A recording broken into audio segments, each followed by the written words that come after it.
Trendovi su mnogima oteli knjigu iz ruku, ali znanje nikada nije izašlo iz mode. Iako su police prepune, ipak je sve manje zainteresovanih za čitanje. A najčešće čitam ovako za lektiru što treba i tako to. Ništa ne čitam, vjeruj mi.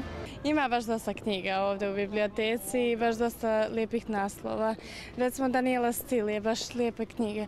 Sport samo čitam. Ne čitam puno zbog škole jer imam obaveze oko škole, a inače na raspustu dižem najviše kao neke kriminalističke romane. Čitam sve, najviše ovako volim komedije, dram. Sad sam u zadnje vrijeme u stručnoj literaturi, znači to je ono što čitam, za što imam vremena. Penzioneri nam pretežno čitaju istorijsku građu, istorijske romane. Mlađa populacija voli mahom savremene autore, kao što je Dejan Stojljiković, Kecmanović, Marojević, od domaćih književnica isto idu Vesna Dedić, Jelena Bačić-Alimpić. Knjiga je zapostavljena, a evo i zašto. Pitanje je da li je istina što piše u knjigu. I ovi što čitaju samo džabe gube vrijeme. Negdje ima na trafikama po 7,5 maraka, to je dobro, a ovo 23 to je za naš budžet veliko. U odnosu na današnju omladinu i današnju decu nama je bio prestiž kad negde pođemo koju ćemo knjigu poneti. Uvijek smo se takmičili više ko će čitati bolju knjigu. Ja se iskreno obradujem kad dobijem neku knjigu i možda zadnju sam pročitala prije jedno mjesec i po dana.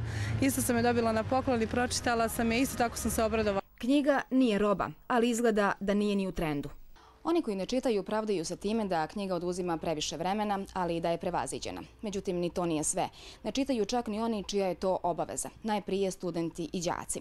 Jedno od opravdanja jeste i da knjige svako piše. Određena grupa građana smatra da je izbor knjiga ogledalo kulturnog napretka zemlje i sve što se prepozna kao nedovoljno kulturno ide u prilog tezi moralnog sunovrata društva. Sad imamo taj slučaj da se dosta kupuju knjige od Kije Kockar. Zbog čega je to niko ne zna, ali po nekim pokazateljima to su ljudi uglavnom koji ne kupuju često knjigu. Ipak Bjeljinska biblioteka Filip Višnjić ruši rekorde. Nekoliko hiljada građana iskoristilo je promotivnu cijenu za članarinu povodom Dana biblioteke. Mi želimo da građani prije svega učine nešto dobro za sebe, jer sjajno je biti član biblioteke.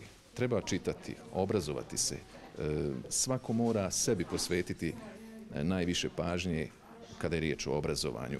Ništa ne može da zamijeni čitanje, jer čitajući rastemo i ulazimo u tajnu svijeta, tajnu života, tajnu čovjeka.